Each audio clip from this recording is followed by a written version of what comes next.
un virus que es el de ser falluto. Así que, por favor, doctor, no se nos vaya a contagiar. ¿Ah? Quédese tranquilo, estoy inmunizado, ya tengo muchos amigos cordobeses. Ya tenemos esa merecida fama. Bueno, un gusto. Muchísimas gracias por la participación. No. Si estamos en condiciones, Liliana, me decís, yo lo presento al doctor. Sí, doctor, ya estamos en condiciones. Bueno. Cuando quiera, muchísimas gracias. Sí, hoy tenemos la inmensa alegría de que nos visite nuestro Instituto de Derecho Administrativo, Marcelo Alberto López Alfonsín, un abogado relativamente joven, visto desde mi edad, que es abogado y doctor en Derecho por la UBA, también tiene estudios de posgrado en la Universidad de Lomas de Zamora, ha hecho cursos internacionales de derechos humanos en Estrasburgo, también ha estudiado derechos humanos y derecho humanitario en Washington, en el College of Law, también ha estudiado derechos humanos en Perú y en Italia y ha sido profesor invitado y ha hecho una especialización en derechos humanos y justicia constitucional en la querida Universidad de Bolonia. Nosotros en Córdoba tenemos un convenio de cotitulación con Bolonia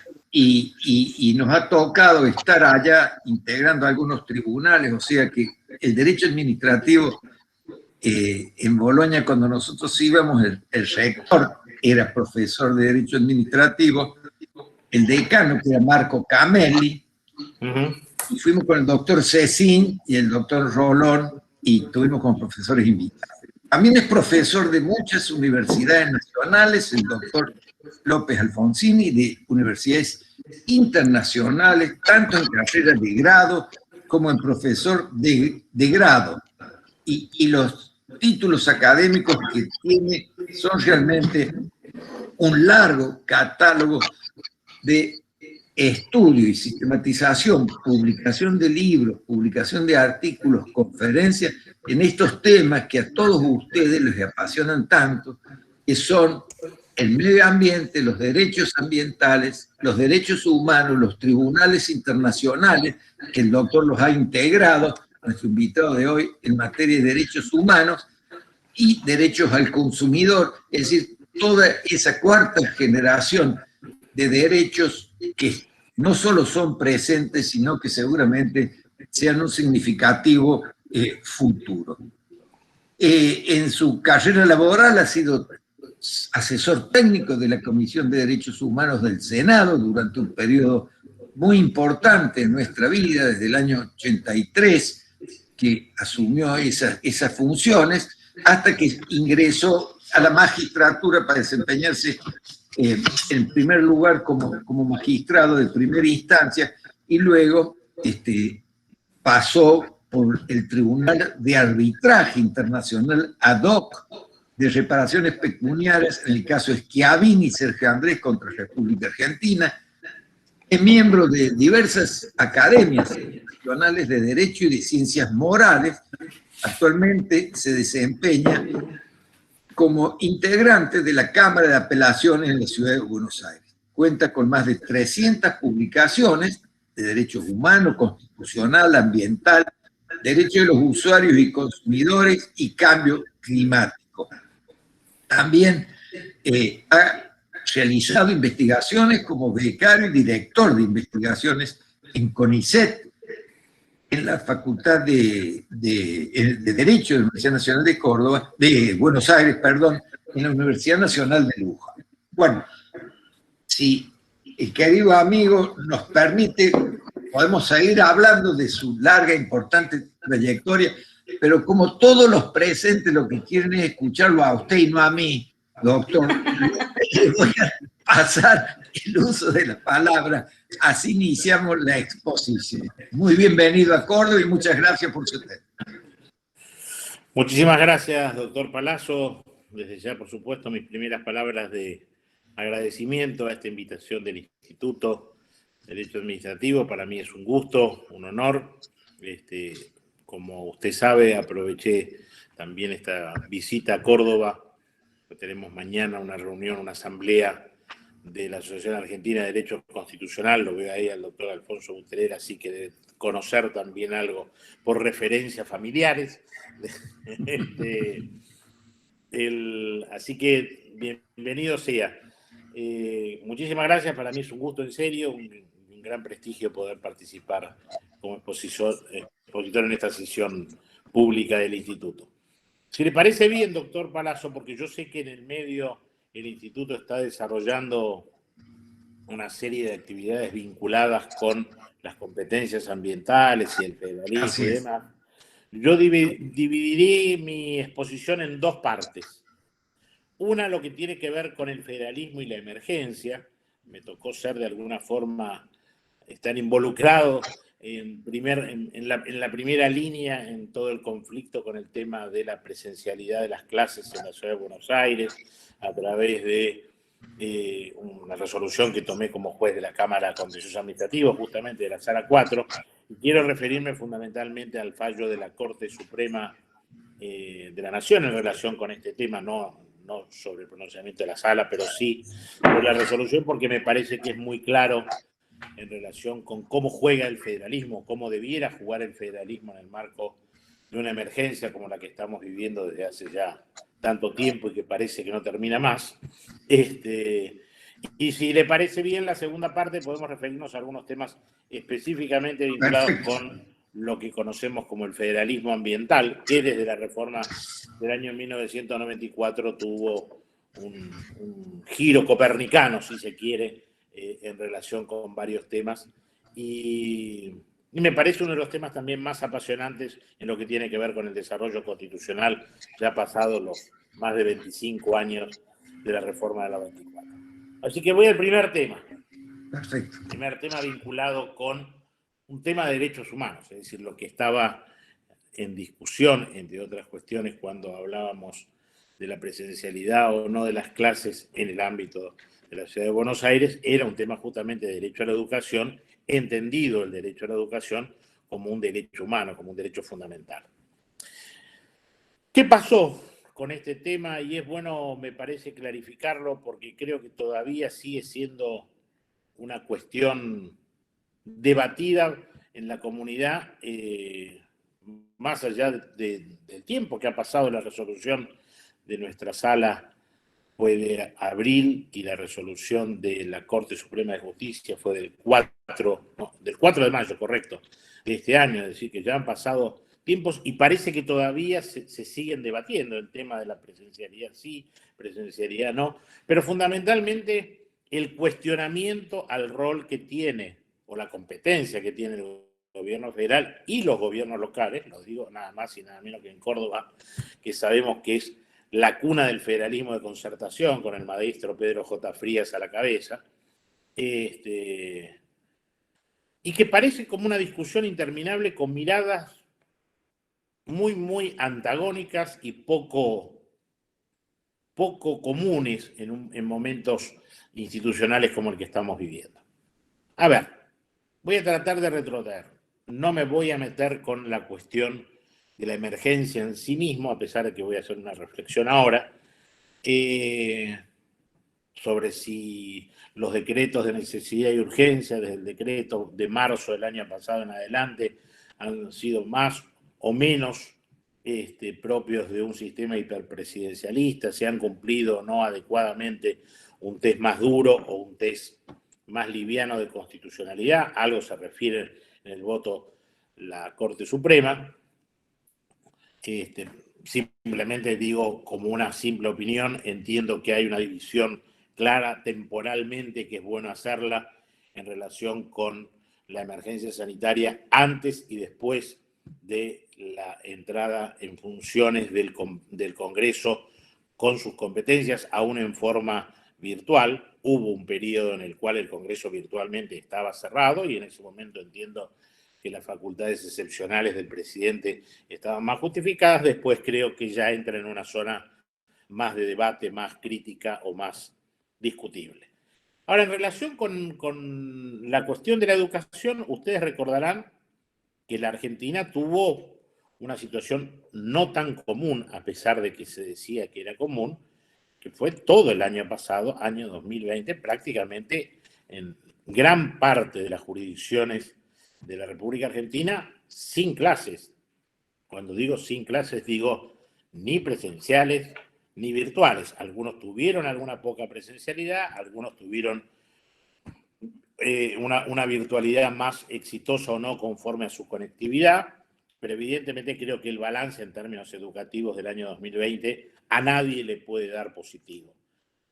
Ocurrió que en el año 2021 hubo un acuerdo en el seno del Consejo Federal de Educación de ir volviendo paulatinamente hacia la presencialidad. La ciudad de Buenos Aires había tenido una actitud en ese sentido desde agosto del año pasado y había generado distintos protocolos para esta vuelta a la presencialidad, y hubo un acuerdo en el cual se iba a volver a la presencialidad, que fue rubricado por el Consejo Federal de Educación, es decir, el ámbito de concertación de la política pública vinculada con la educación, que como ustedes saben, en principio es una facultad concurrente entre la nación y las provincias, pero que esencialmente tanto el poder de policía en materia de educación como en materia de salud es esencialmente local, en un sistema federal como el nuestro, que tiene como criterio general que las provincias conservan todo el poder que expresamente no le delega a la nación, que es bueno recordarlo permanentemente como si fuera un dogma,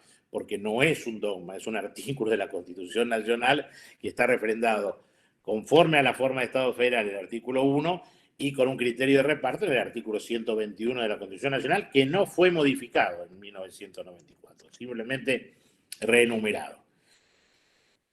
Este acuerdo, de repente, fue refrendado, insisto, en el marco de un Consejo Federal de Educación, donde integraban todas las jurisdicciones y la Ciudad Autónoma de Buenos Aires, y posteriormente, cuando digo posteriormente, digo en términos de horas, ese acuerdo federal alcanzado en ese marco fue cambiado por una decisión del Poder Ejecutivo de la Nación a través de un decreto necesario de urgencia, el decreto 241, que circunscribió al área del AMBA, un sujeto de naturaleza política, pero no de naturaleza jurídica. No hay en la Constitución ninguna referencia al área metropolitana de Buenos Aires, a pesar de que es lógico que exista esta área en términos políticos y en términos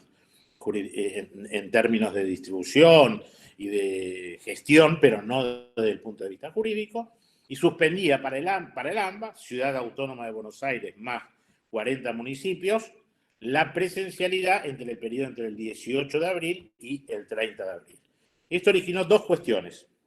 Por un lado, a nivel nacional, el gobierno de la Ciudad Autónoma de Buenos Aires inició una acción declarativa de certeza ante la Corte Suprema de Justicia de la Nación, entendiendo que es aforada por una reciente y repetida jurisprudencia de la Corte en varios casos, entre ellos Corrales, entre ellos Nisman, y uno justamente gobierno de la provincia de Buenos Aires contra la provincia de Córdoba, en la cual es aforada con competencia original de la Corte y tuvo su trámite. En el medio de esta cuestión, esa es una cuestión que es la que quiero referirme después, en el medio de esta cuestión, un grupo de padres en la Ciudad Autónoma de Buenos Aires, con posterioridad a ese decreto, se presentaron ante la justicia contencioso administrativo local, reclamando por el derecho a la educación de los hijos de la Ciudad Autónoma de Buenos Aires y pidiendo la suspensión de la entrada en vigencia del artículo 2, el último párrafo del artículo 2 de ese decreto, que era el que suspendía en el ámbito territorial que he indicado las clases. Ese tema fue el que fue resuelto en el marco de un proceso hiper corto, porque se dio en el marco de un turno, para que ustedes tengan claro, es decir, hubo una presentación por una vía de amparo y una medida cautelar solicitada el viernes por la tarde, y nosotros nos tocó resolver todo esto durante el turno el domingo a la noche, cuando las clases estaban comenzando al día siguiente, o no comenzaban, conforme se resolviera esto en nuestro ámbito, al día siguiente. Hubo un reclamo de padres organizados, así se conoció después la organización, pero en realidad canalizaron varios padres su reclamo a partir de una presentación que hicieron con una fundación, Centro de Políticas Públicas, que dirigía un destacado especialista en materia de educación. Esto tuvo un tratamiento cautelar, y al mismo tiempo, para decirlo sinceramente, en el cual la Corte Suprema de Justicia de la Nación, al día siguiente de esta resolución, decidió efectivamente que era competente. En el momento en el que nos tocó a nosotros resolver, no había ningún juez en la República que tuviera que resolver esta situación de vulneración de derechos fundamentales por parte de lo que consideraban los padres era el derecho a la educación de los hijos por la suspensión de la presencialidad que había sido dispuesta por el gobierno local. ¿Qué consideramos nosotros? Básicamente que el gobierno de la nación había avasallado la autonomía de la Ciudad Autónoma de Buenos Aires. Todo tema, si quieren, para poder discutir, rediscutir, debatir y seguir debatiendo, porque es uno de los grandes temas que no se cierran definitivamente después de la reforma del 94, pero que se ha venido consolidando por esta jurisprudencia que les señalaba anteriormente y por lo que tiene que ver con la práctica, me parece misma constitucional, pero fundamentalmente en materia de educación, por la participación pari passu de la Ciudad Autónoma de Buenos Aires con las demás jurisdicciones en la fijación de las políticas educativas en el ámbito de su jurisdicción. Al día siguiente de esta decisión hubo una resolución declarándose competente la Corte con competencia originaria, con la excepción solamente de la doctora Hayton del Orazco, que decidió no votar, como ya había considerado en un voto anterior por considerar que la Ciudad de Buenos Aires no era aforada, y se desarrolló un proceso que parecía como mezclado. Parecía, no se sabía si era la jurisdicción local, si era la competencia originaria. Para mayor dificultad, al día siguiente de la declaración de la competencia originaria y cuando todavía estaba vigente la medida cautelar que había resuelto la justicia local, un juez federal de primera instancia, del Juzgado Federal Contencioso Administrativo número 2, resolvió un planteo de inhibitoria que había generado la Procuración del Tesoro, señalando que debía pasar toda la actuación a la Corte Suprema de Justicia de la Nación, y actuando virtualmente como una especie de alzada de la jurisdicción local. Situación que, debo decirles, en términos constitucionales, la Argentina solamente tuvo en el corto periodo que iba desde 1853 hasta 1860, cuando fuimos confederación, no mientras somos federación, por lo menos desde el año 1860, cuando Buenos Aires se incorporó a la Confederación Argentina. Pero bueno, así fueron las alternativas. Finalmente llegó la resolución de la Corte, que por unanimidad de los 4 miembros que decidieron resolver, con distintas características, el doctor Rosenkrantz, el doctor Rosati y Maqueda en forma conjunta, y el doctor Lorenzetti, resolvieron efectivamente que había una violación de la autonomía de la Ciudad de Buenos Aires, que fue básicamente el eje de la discusión, más allá de la presencialidad o no de las clases. Yo hice una muy cortita caracterización de los distintos votos de la Corte. Yo les voy a dejar a disposición, a través de la doctora Inés, que me acompaña muy gentilmente acá, lo que fue el fallo de la Cámara de la Sala 4 de lo Contencioso Administrativo durante ese turno, lo que fue el fallo de la Corte Suprema de Justicia, más los correspondientes dictámenes fiscales y algunos comentarios que han salido sobre el tema, simplemente para que lo tengan en el instituto como antecedente de esta exposición. Les decía que hubo, me parece, 4 visiones o 4 posiciones que uno puede encontrar en el voto de la Corte Suprema en estos autos. Por un lado, el voto con el que yo más concuerdo, que es el voto de Maqueda y de Rosati, fundamentalmente yo lo llamaría el voto del federalismo de concertación, que creo es el mandato constitucional más claro, más contundente después de la reforma del 94, en este caso aplicado a un derecho fundamental como es el derecho a la educación. El voto del presidente de la Corte, el doctor Rosenkrantz, que apuntó más al tema de los límites de la emergencia y a las facultades federales de regulación interjurisdiccional, un poco una revisión de la clásica cláusula del comercio actualizada con una mirada más moderna, pero fundamentalmente también aprovechó, entre comillas, el voto de Rosenkrantz para entrar en la cuestión de la emergencia y los alcances de la emergencia en general. Sobre esto voy a terminar. Y el voto del doctor Lorenzetti, que me parece que lo podría centralizar en la búsqueda del derecho como una herramienta de pacificación social y un adecuado para mí ejercicio de la ponderación de los derechos. Esta es un poco la resolución que tomó la Corte, una Corte que en este caso me parece que puso al federalismo en su lugar. Se han discutido muchas cosas y se van a seguir discutiendo muchas cosas en esta emergencia. Iba a haber posiciones encontradas. Mi viejo maestro Alberto Espota solía decir que no hay nada más oscuro para el hombre que su propia contemporaneidad. Y esa sabiduría del viejo Espota, para decirlo en términos cariñosos, cada vez cuando uno se vuelve un poco más grande, a pesar de que usted me ha considerado tan joven, doctor Palazzo, uno empieza a entender la sabiduría de esta cuestión. Y no se lo digo en forma bayuta, digo en serio. Es cierto, nos vamos dando cuenta de las cosas cuando pasa el tiempo, y a medida que pasa el tiempo vamos teniendo un poco más claras. Hoy no pensamos de la misma forma que hace 25 años cuando nació la reforma. Yo soy un firme defensor de la reforma del 94 y creo que de los tres objetivos que tenía la reforma, por un lado la ampliación de derechos fundamentales, creo que se logró adecuadamente, y ahí esencialmente veo el capítulo de nuevos derechos y garantías, pero fundamentalmente la extensión de las fuentes que implica el artículo 75, inciso 22, con la fórmula del bloque de constitucionalidad federal. Creo que otro de los objetivos era el tema de la atenuación del presidencialismo. Hoy debemos decirlo con total sinceridad, y más allá de esta emergencia se fracasó, y creo que gran parte del fracaso tiene que ver con la mala regulación de los decretos de necesidad y urgencia o de la prohibición de la delegación legislativa.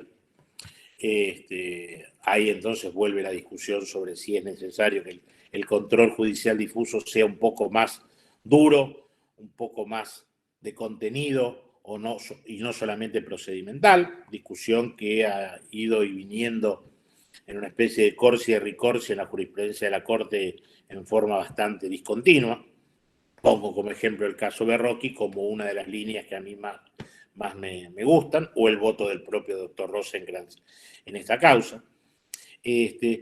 Pero no se olvidemos que había una tercera cuestión, que el Congreso le asignó de alguna forma al sancionar la ley 24.309 a la Convención Constituyente como objetivo, como finalidad de la reforma, que era el fortalecimiento del federalismo. Y creo que hay una de las cuestiones que han salido bastante bien paradas, es el fortalecimiento del federalismo desde el punto de vista del plano constitucional, no digo desde el punto de vista de la práctica constitucional, donde evidentemente muchos de los actores no han estado a la altura de las circunstancias. Y sobre eso quiero volver cuando analicemos el tema ambiental y recursos naturales en particular. Pero me parece que hay una cuestión que es bueno tener presente, y cada vez que me ha tocado participar en alguna reunión de las tantas que hemos tenido todos nosotros en medio de Zooms, congresos virtuales y demás, para discutir los temas de la emergencia, yo suelo leer un artículo que voy a compartir con ustedes. Permítanme.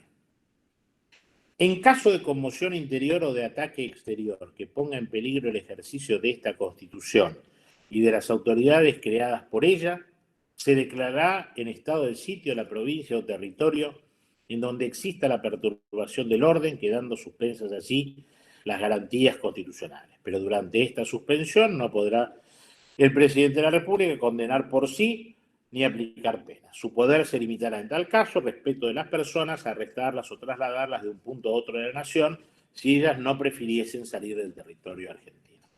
Usted me va a decir, doctor Palazzo, seguramente dice, pero ¿qué novedad nos viene a traer el doctor López Alfonsín, que nos viene a leer el artículo 23 de la Constitución Nacional, que ya sabemos de memoria?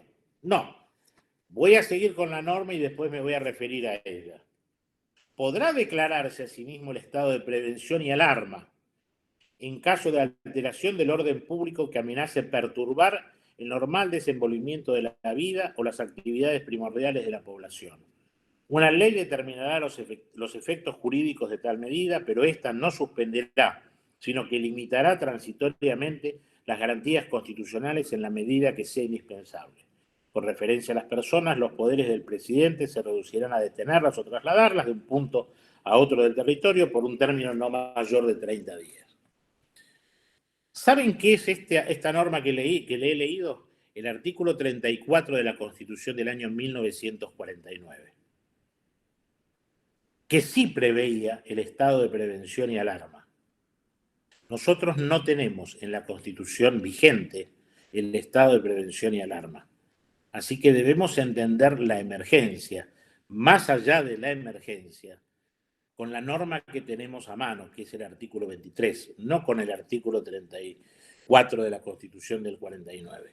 Algunos podrán tener mayor añoranza, más nostalgia o no de la Constitución del 49, pero solamente tuvo validez y vigencia en Argentina muy poco tiempo, apenas 8 años, porque como ustedes recordarán, en 1957 se abrogó la Constitución del 49, y si había quedado alguna duda en relación con su vigencia o su reclamo en cuanto a su posterior efecto ultraactivo, la Convención Reformadora del año 1994, cuando dijo cuál es la Constitución que tenemos los argentinos desde el 24 de agosto de 1994, es la Constitución de 1853, con las reformas 1860, 1866, 1898, 1957 y la propia del año 1994. ¿Qué es lo que debemos entender entonces guarda? Porque a lo mejor estamos viviendo una especie de estado de sitio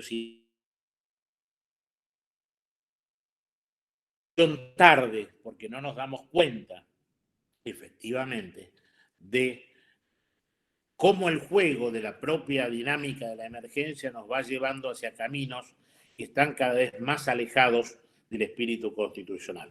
No lo digo esto en términos políticos, no lo digo esto en términos que pretendan fijar una posición, sino simplemente de advertencia. Ojo, no nos confundamos. Tenemos que revisar la razonabilidad, como lo hace la Corte Suprema también en el caso que les he mencionado, la razonabilidad de las cuestiones, pero también tenemos que entender la literalidad de los institutos. Y el estado del sitio no ha sido declarado desde el 19 de marzo del año 2020, más allá de la suspensión de un montón de garantías constitucionales en la cual muchas veces se ha quebrado el principio y parece que uno tiene que andar preguntando qué es lo que está permitido, cuando en realidad está todo permitido, salvo aquello que está expresamente prohibido. Artículo 19 de la Constitución Nacional. Con esta cuestión dejo la primera parte. Permítame avanzar. Uy, pierdo la conexión. ¿Se me escucha por ahí, por favor? Perfecto, profesor. Sí, sin ningún problema. Perdón, acá me aparecía la imagen como que había perdido la conexión. No tengo imagen, pero tengo sonido, eso es lo importante. A ver, vamos a la segunda cuestión.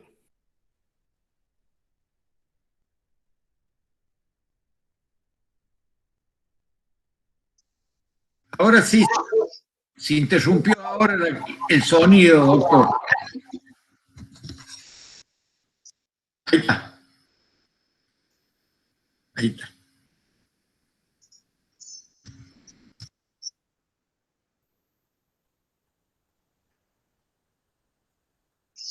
Está apagado el micrófono, doctor. A ver.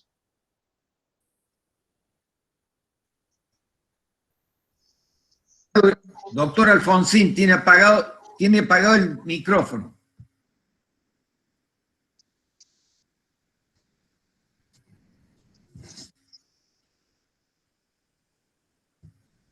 ¿Escucha, Liliana? Ahora sí, ahora sí. ahora. Perfecto. A ver, ¿ahora? No. ¿Ahora sí? Bueno, perdón.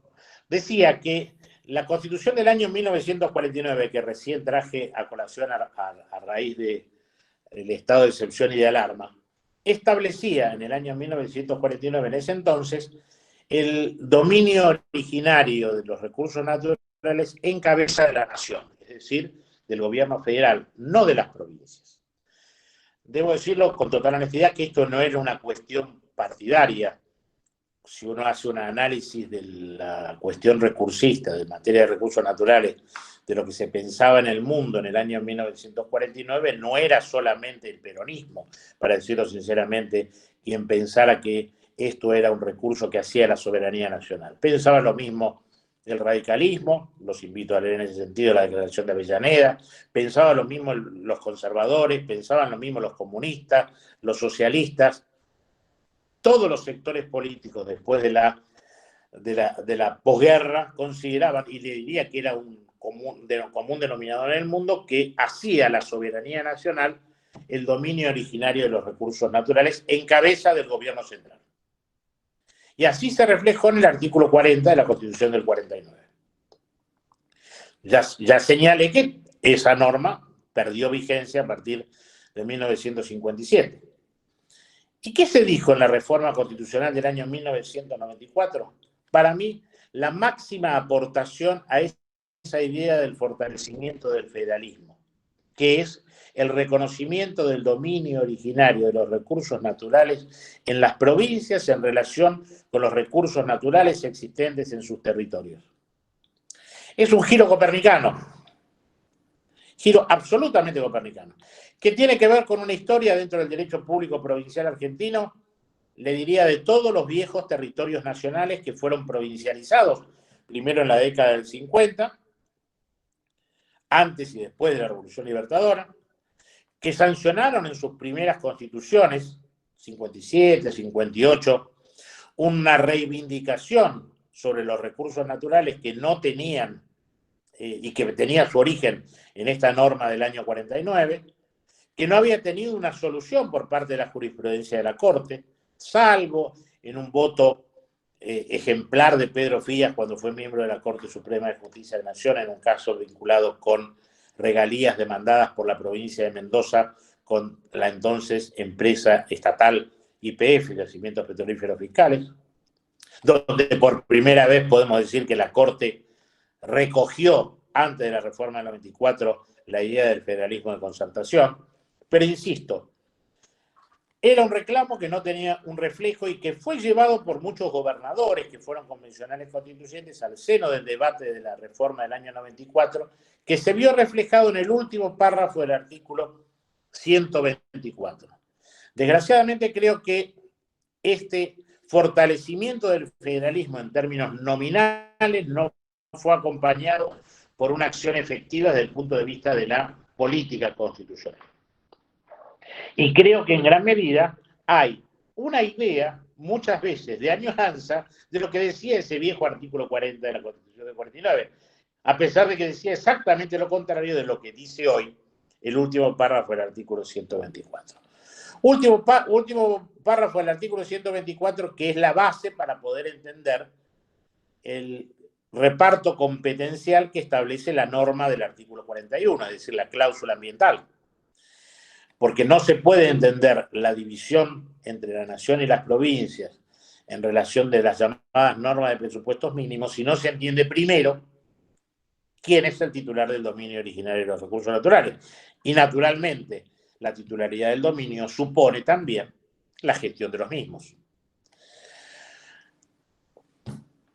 ¿Qué dice este tercer párrafo del artículo 41? Que le corresponde a la nación dictar las normas que tengan que ver con los presupuestos mínimos de protección ambiental, las normas de presupuestos mínimos de protección ambiental, y a las provincias la legislación complementaria, y repite ahí la fórmula de lo que era el viejo artículo 67, inciso 11, hoy 75, inciso 12, sin que aquellas alteren las jurisdicciones locales, equiparando de alguna forma las normas de presupuestos mínimos en una primera visión a las normas de fondo.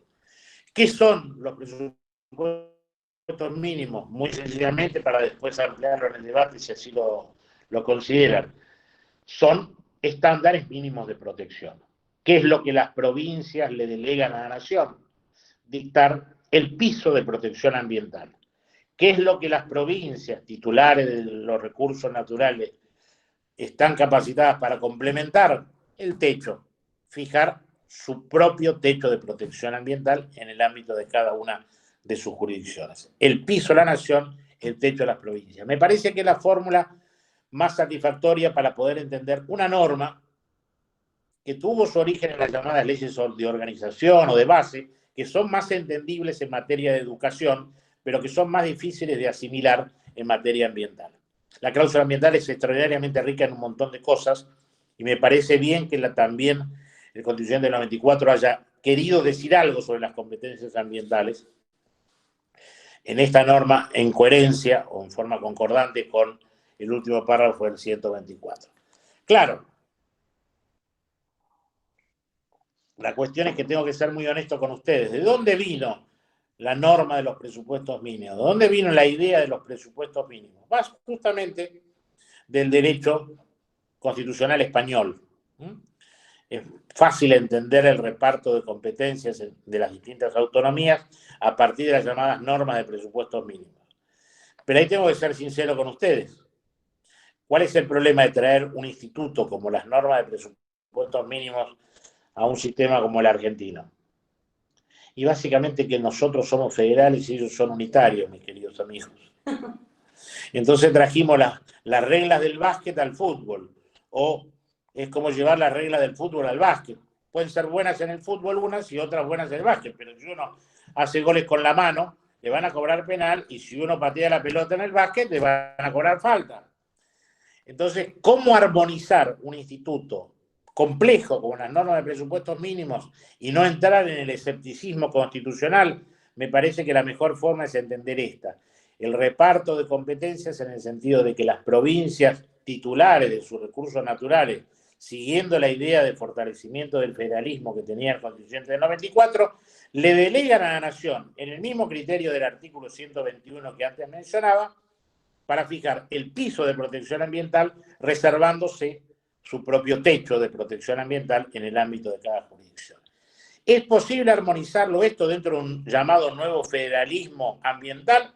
Creo que sí, pero entonces tenemos que dejar atrás el artículo 40 de la Constitución del 49, entonces tenemos que dejar atrás algunas visiones que implicaban una visión mucho más soberanista y unitaria, como la que existía antes de la reforma del 94, y avanzar claramente en el federalismo ambiental.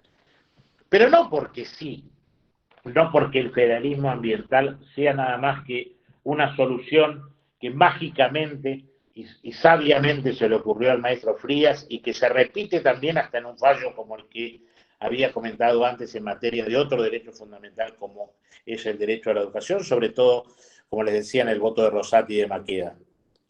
Básicamente porque creo que si seguimos pensando en un federalismo ambiental y si seguimos fortaleciendo esta idea de armonización entre la cláusula ambiental del 41 con el último párrafo del artículo 124, vamos a cumplir con ese mandato de fortalecer el federalismo. Que el federalismo, y con esto voy terminando, es mucho más que una cuestión de organización del poder sobre el territorio. El federalismo es una forma de organización territorial. Sepan también que es muy excepcional en el mundo. Mi querido amigo Antonio María Hernández, que es un estudioso de estos temas, él siempre dice que hay no más de 23 o 24 países en el mundo que recogen la forma federal. Lo común en el mundo es ser unitario. Nosotros seguimos el federalismo. También es cierto, desechemos definitivamente la idea que los problemas que tenemos en materia de gestión ambiental o de política ambiental tienen que ver con el federalismo, no son que somos 24 jurisdicciones. Alemania también es federal y no tiene los mismos problemas ambientales. Estados Unidos también es federal y no tiene los mismos problemas ambientales. Canadá también y no tiene los mismos problemas ambientales. Australia es federal y tampoco Nueva Zelanda. Es decir, no le atribuyamos equivocadamente o no le hagamos caber ensayo a quien no corresponde de nuestros problemas ambientales o de gestión ambiental. El problema es gestionar adecuadamente con un reparto de competencias como el que se fijó en la reforma del 94.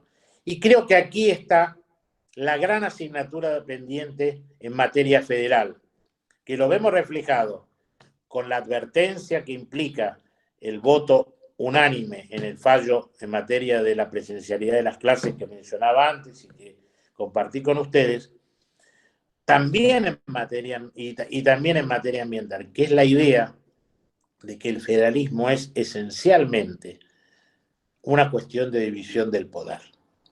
Y me parece que la gran asignatura que tenemos pendiente, más allá de la emergencia, es volver a revisar ese principio central del constitucionalismo liberal, del constitucionalismo clásico, que lo inventó ese señor que se llamaba Charles Baptiste de Secondán, barón de Montesquieu, pero que aparte de escribirlo, implica ni más ni menos que un compromiso con un determinado modelo de organización constitucional.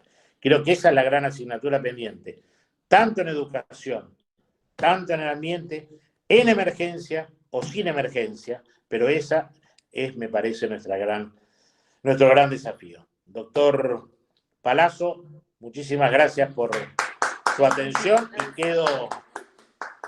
y quedo a disposición de las preguntas si es que las puedo oír. Si no las puedo oír. Perfecto, doctor.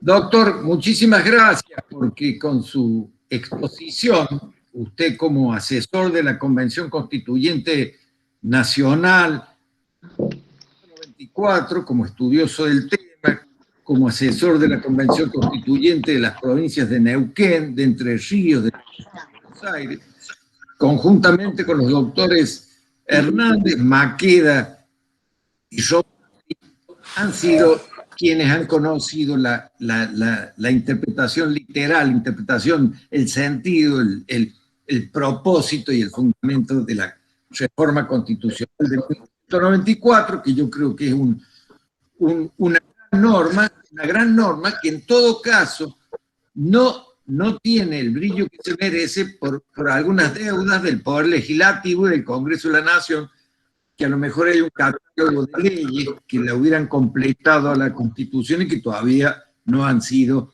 debatidas, entre ellas algunas referidas al federalismo, a la coparticipación. Así que le agradezco muchísimo su exposición, ha ayudado mucho, y como es un hábito en nuestro instituto, doctor, abrimos a las preguntas y a los comentarios a los presentes. Así que no sé, Julio no está, Tamira no está, Liliana. No, doctor, avisó que no podía participar. Doctor Buteler nos está pidiendo la palabra. Alfonso. Susana Párez, la doctora Susana Párez. No sé si me escuchan bien porque mi conexión es malísima. Sí, te escuchamos. Bueno, muchísimas gracias al instituto, a la facultad que ha traído al doctor López Alfonsini, un placer escucharlo. Y solamente yo, que tengo alguna vocación subliminal por la gramática, creo que el título de su exposición es optimista, porque dice el federalismo, digamos, en la emergencia. Yo le sacaría el la, porque me parece, doctor, que lamentablemente nuestro federalismo hace mucho que está en emergencia. Nada más, es solo el apunte de una docente que no dice ya los años que hace que está en la cátedra, porque si no el doctor Palazzo, que fue mi docente, se enoja, así que tengo prohibido mencionar el dato. Gracias, Susana. Muchísimas gracias, doctora. Si quiere, podemos compartir y hacemos en algún otro momento otra sesión donde hablamos del federalismo en emergencia en general. Sí. Usted sabe que en general la relación del lenguaje con el derecho, como decía Genaro Carrió, no es una relación muy pacífica. Hace 50 años que escribió notas sobre el derecho y el lenguaje, advirtiéndonos los problemas que tenemos los abogados, las ciencias sociales en general con el derecho. pero le acepto la corrección, pero no como No, de ninguna manera una corrección. De otra charla. No me atrevería jamás a corregirlo. Y además el doctor Palazzo siempre me dice, mejor que el derecho vos te dedicate a escribir, así que él sabe de mi vocación. Pero no, de ninguna manera lo voy a corregir, doctor, no. Era un gracejo nada más. ¿Cómo no? Gracias. ¿Alguien quiere hacer uso de la palabra? Doctor Buteler, me pareció hace un rato que usted hacía como señas. No nos escucha, Alfonso. No, sí, escucho. Le tiraron un centro, doctor Buteler. Sí, pero estoy acostumbrado a atajar penales, ¿no? No, me gustaría por ahí, si nos podés compartir, Marcelo, alguna reflexión sobre los últimos fallos que ha dictado la Corte, sin entrar en detalle de ninguno, pero en esta tendencia, si se quiere, más favorable de la Corte al derecho público provincial y municipal, ¿no? Me refiero a Pharmacity, descanso dominical y el fallo de la educación.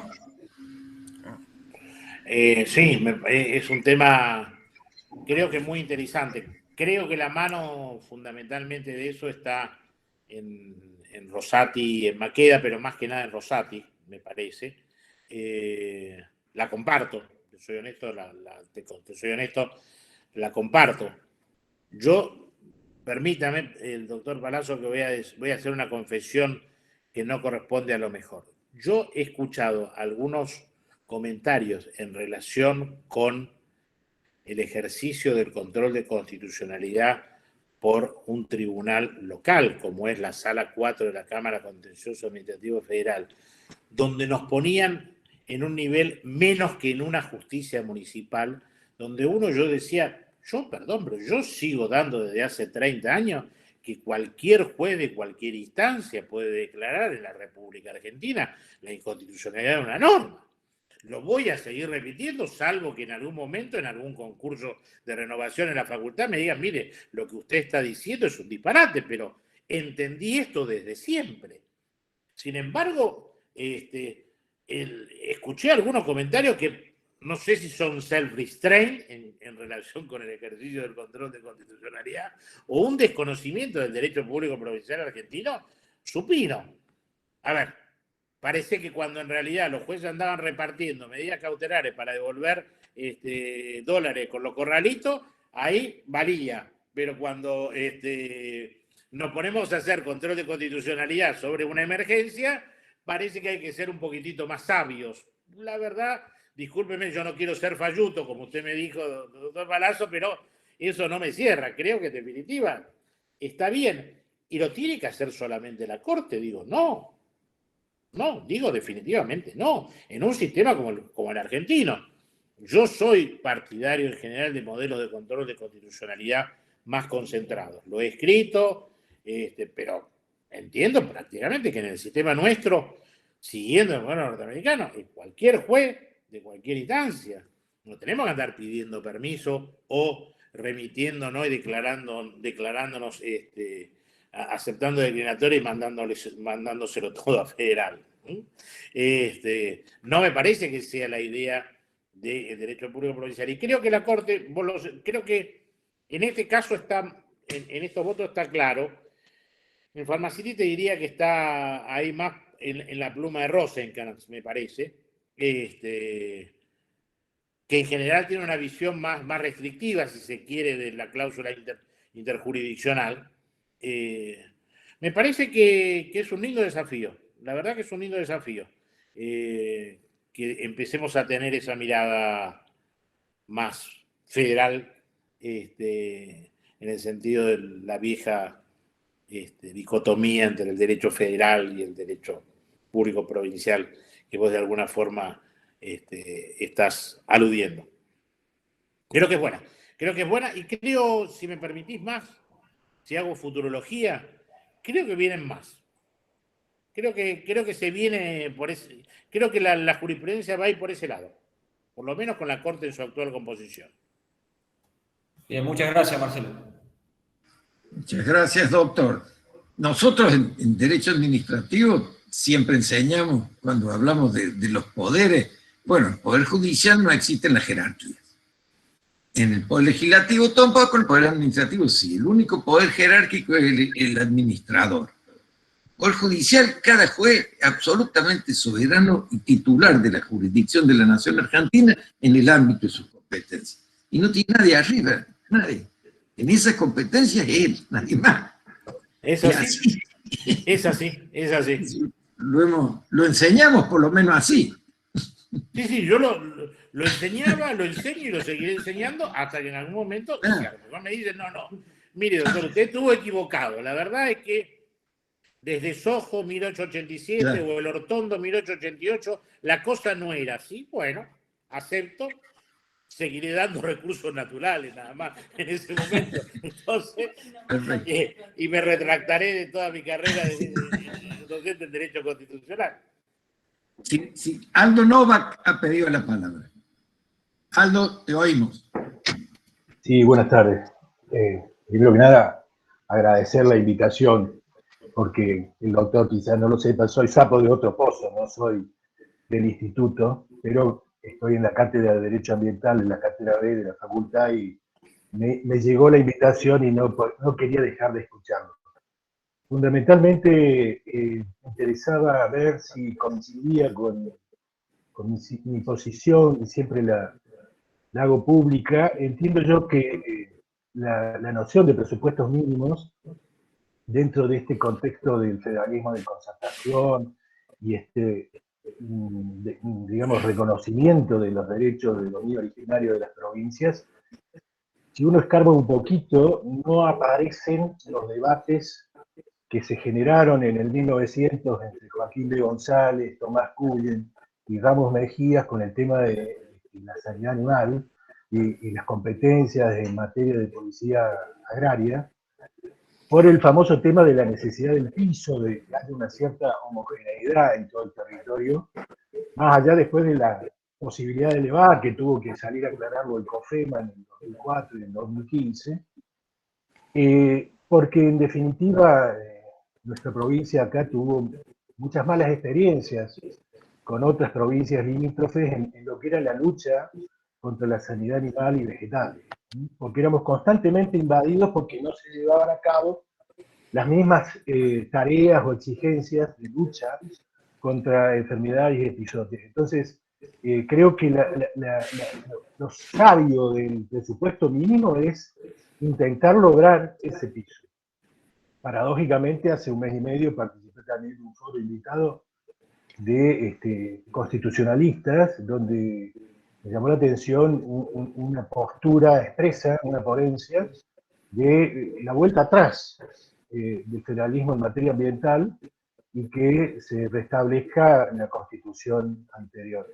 Me pareció realmente fuera de contexto por lo que se ha ido logrando, que quizás no es totalmente suficiente, pero creo que en gran medida todas las leyes de presupuestos mínimos que se han ido dictados y que en definitiva recogen el 241 del Código Civil Comercial como vigentes en todo el territorio, apuestan a una cierta homogeneidad que también es un poco parte de la apuesta del régimen ambiental del Mercosur, ¿no? Que la 25831 ratifica, buscar una cierta homogeneidad, no la plena armonización, sino una cierta homogeneidad.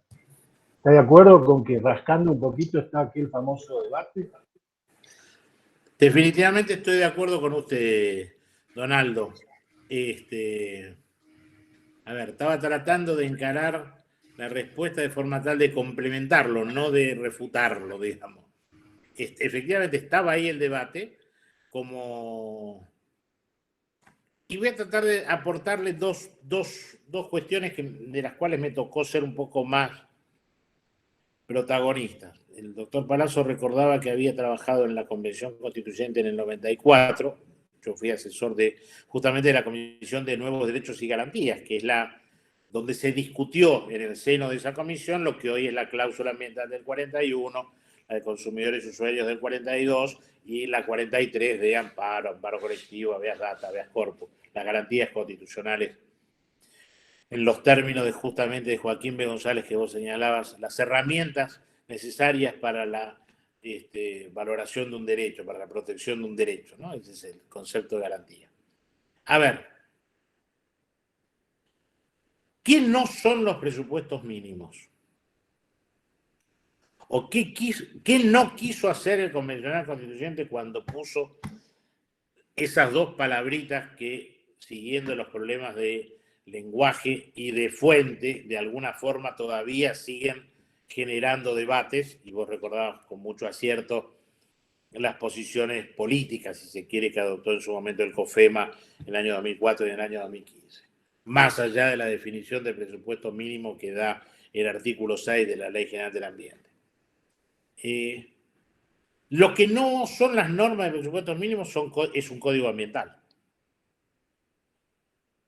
Es decir, ¿pero por qué lo puedo decir tranquilamente? Porque en el dictamen de la Comisión de Nuevos Derechos y Garantías había predominado la posición que era mayoritariamente defendida por el partido oficialista, para decirlo en términos concretos, que defendía la misma postura en la Cámara de Diputados cuando se debatía lo que se llamaba el proyecto de Código Blanco, un proyecto de Código de los Recursos Naturales, y era introducir una palabrita al viejo 67, inciso 11, actual 75, inciso 12, donde decía que le corresponde al Congreso de la Nación dictar el Código Civil, Comercial, Penal, coma, de minería, coma, ambiental, coma, del trabajo y de la seguridad social. Arreglaba el tema ambiental, la cuestión era derecho de fondo, señores, esta era una forma perfectamente conciliable con el régimen federal, creo que sí. De hecho, se modificó en algo, no es que no era un tema habilitado. El famoso tema del Código del Trabajo y de la Seguridad Social, que había sido introducido en 1957, acá se aclaró que podía ser en cuerpos comunes o por separado. Es decir, y la propuesta era Código Ambiental. Sin embargo, cuando fue al pleno de recinto, se decidió no incorporar la idea de Código Ambiental. Se decidió incorporar esta idea del piso que necesita ese consenso tan difícil muchas veces de alcanzar por la política en su fase agonal, para llamarlo de alguna forma. ¿Está mal la idea de un código? ¿Estaba mal la idea de un código? No, funciona y funciona muy bien. Y de hecho, el modelo que se tenía presente en la discusión a principios de los 90, me acuerdo en la Cámara de Diputados, era el modelo del Código de Recursos Naturales de Colombia, que es un extraordinario código de los recursos naturales. Pero otra vez, Colombia es unitaria, mis queridos amigos. No es menor ver cuál es la forma de organización del Estado cuando uno trata de introducir una norma del exterior. No porque haya que ser xenófobo frente a las fuentes externas, por favor, sino justamente porque hay que entender primero cómo es la forma de organización del poder y a partir de ahí entender el instituto. La otra cuestión que a lo mejor te aporto como una mirada crítica de lo que es hoy a veces, de lo que se dan con los debates de las normas de presupuestos mínimos, me gustaría desechar la idea de que todo lo que se regule en materia ambiental, es decir, todo lo que sea materia de desarrollo constitucional en materia ambiental, necesariamente tienen que ser normas de presupuestos mínimos. No. Todo lo que tiene que ver con la responsabilidad en un sistema como el nuestro, gracias al Verdi, entre otros, es común en todo el territorio de la nación. El daño ambiental no va a ser distinto en Ushuaia que en La Quiaca. Los delitos contra el ambiente o la contaminación no va a ser distinta en Santa Fe que en Córdoba.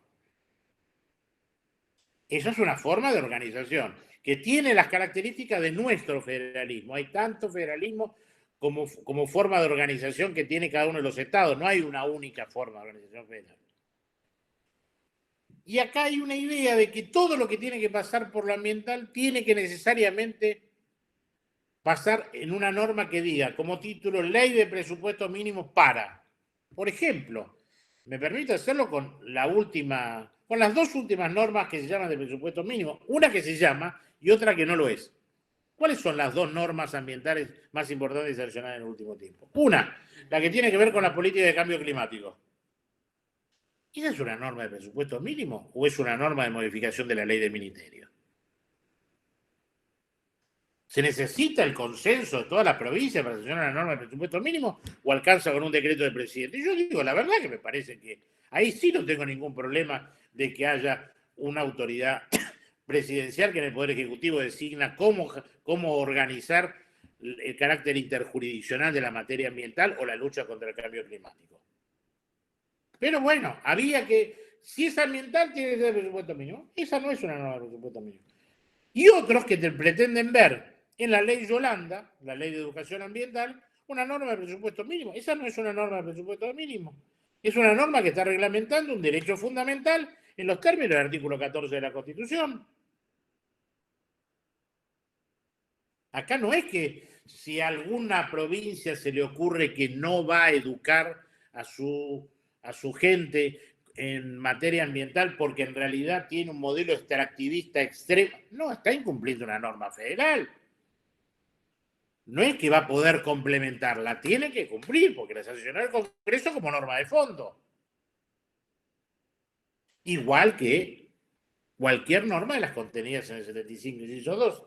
Entonces, ojo, uno con el origen, qué es lo que no son, y dos, no nos equivoquemos pensando que todo tiene que ser norma de presupuesto mínimo.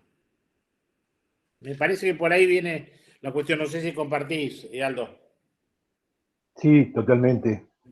Ya, gracias. Hay mucha normativa que nunca fue de presupuesto mínimo anterior y que es ambiental y que sigue siendo norma vigente en todo el territorio, ¿no? De hecho, la ley de residuos tóxicos y peligrosos no es de presupuesto mínimo, y la que lo es, y la quiso derogar, fue vetada en ese aspecto. Entonces, yo creo, coincido en que no toda la normativa ambiental tiene que ser de presupuesto mínimo.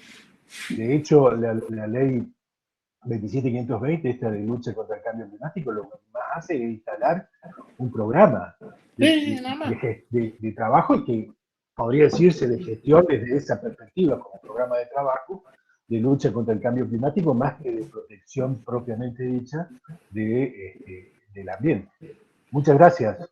Permitime, justamente vos ponés un ejemplo que yo suelo utilizar mucho en clase, porque me parece que es muy bueno desde el punto de vista pedagógico, en relación con algo que vos dijiste y en algo que justamente hay un hiato a partir de la reforma 94. Vos mencionabas, por ejemplo, los temas vinculados con la ley de fauna, ley del año 1980, era una ley de adhesión. La ley de residuos peligrosos, sancionada en el año 1991, antes de la reforma, era una ley de adhesión. La ley 25.612 es una forma distinta de regular. No deroga la otra ley, así ha quedado claro, por eso, sobre todo en materia penal, pero lo que sí está claro que ya las normas de adhesión como forma de técnica legislativa previa a la reforma ya no tienen tanto sentido, sino que las normas de presupuesto mínimo tienen una idea de lo que Esaí le gusta llamar el control de complementariedad, que me parece una idea muy novedosa y muy rica para la hermenéutica, para la interpretación constitucional. Pero ojo, porque este cambio de normas de adhesión a normas de presupuesto mínimo también tiene que reconocer estos matices, que a veces estamos hablando de legislación de fondo, y es nada más que legislación de fondo. Y no le podemos poner el mismo título, porque lo que vamos a generar es una confusión en la cual vamos a volver a añorar el artículo 40 de la Constitución del 49. Gracias, muchas gracias. Estela Mercado, le damos la palabra. Gracias, doctor Palazzo. Doctor López Alfonsín, muchísimas gracias. Quería hacerle mención que las primeras letras del artículo 41 de la Constitución Nacional del 94 la empezamos a escribir en la Sala de Derecho Ambiental del Colegio de Abogados. La doctora Marta Juliá, el doctor Ignacio Jay, el doctor Daniel Gay Barbosa y muchos otros más, que me da mucho placer de que usted haya estado como asesor y que haya finalmente mejorado esa letra que el Colegio de Abogados elevó a la Federación de Colegios de Abogados y que la Federación de Colegios de Abogados presentó a la Asamblea Constituyente. Que para mí es un gran honor haber empezado a escribir esas primeras letras. Es algo que me llena el alma porque le hemos dado nada más ni nada menos que jerarquía constitucional a un derecho que bien lo merecía, que hacía falta, que la cuestión ambiental es una cuestión de vieja data con consecuencias diarias y actuales, y que el otro día escuché al doctor Lucas Carpio que aquí en el Tribunal de Faltas ahora se han hecho varios cambios de paradigmas, lo cual celebro y enhorabuena que así sea, porque de eso precisamente, ¿no? En la cuestión ambiental. Así que solo mi agradecimiento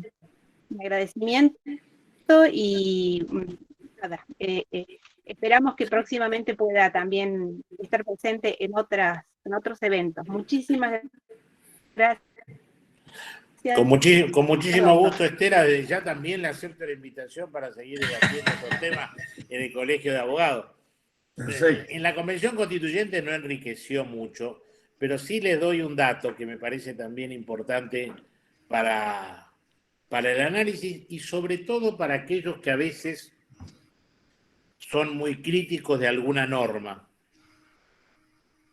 Y voy a volver a valorar algo que es muy clave en un proceso constituyente, en todo proceso legislativo, pero mucho más en un proceso constituyente reformador, que es el tema de la construcción del consenso. El consenso es válido, digamos, seguramente los profesionales que usted indicaba, Estela, la norma que habían hecho era mucho mejor de la que salió en el artículo 41. Ahora, el tema es que esa norma del artículo 41 es producto de 124 iniciativas de texto de distintos convencionales constituyentes, donde cada uno quería poner su palabrita, para decirlo en términos sencillos, donde cada uno quería pasar a la historia. Yo qué sé, les doy el ejemplo, Cafiero por la idea del desarrollo humano, o Greenpeace porque quería incorporar definitivamente la prohibición del ingreso de residuos actuales o potencialmente peligrosos y radioactivos, y tantas otras. Ahora, la construcción del consenso en un proceso constituyente es fundamental, porque es lo que le termina dando validez. Uno solito o en una tesis doctoral puede elaborar una fórmula que seguramente va a ser más perfecta, pero tiene que tener dos validaciones que son básicas. Una, la de la construcción del consenso, la de conseguir las mayorías necesarias en un proceso democrático como es esta, y dos, algo que solía decir mi viejo maestro Espota, de cualquier reforma constitucional, que aparte de que sea linda, técnicamente prolija, adecuada y que esté conforme a los parámetros del ejercicio del poder constituyente, tenga validez en el tiempo, porque sin validez sociológica no estamos ante una reforma constitucional. Y la verdad que él lo ponía con muy buen criterio, esa validez sociológica en que una constitución sea respetada al menos por una generación. En términos sociológicos vamos a coincidir que básicamente se considera una generación entre 25 y 30 años. Estamos al borde de haber cumplido con esa otra validación sociológica. La primera, la de la validez del consenso democrático, para mí es impecable la reforma 94. Ojalá lleguemos dentro de poco a esa otra, y bueno, y vendrán tiempos para revisarla, mejorarla, profundizarla. Yo estoy convencido de que no está incorporado, y a lo mejor acá no vamos a coincidir, el modelo de los derechos de la naturaleza dentro del modelo de la cláusula ambiental del artículo 41, que es mucho más antropocéntrico de lo que a lo mejor a mí me gustaría.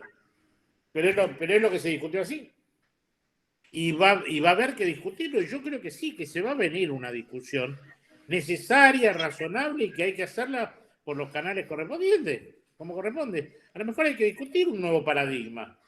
El paradigma ambiental de la reforma del 94 es uno, pero hoy, cuando en algunos fallos de la propia jurisprudencia de la Corte se empieza a hablar del principio pro natura y se empieza a hablar de algunas otras cuestiones por el estilo, hay que ver si estamos pensando en el mismo paradigma constitucional.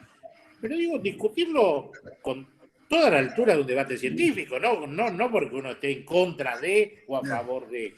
Digo, pero si llegamos a los 25, lleguemos a los 30 y empecemos a discutir, y va a ser válido, y a lo mejor algunas cosas hay que revisarlas en lo que tiene que ver con el concepto de presupuesto mínimo, achicarlo un poco más,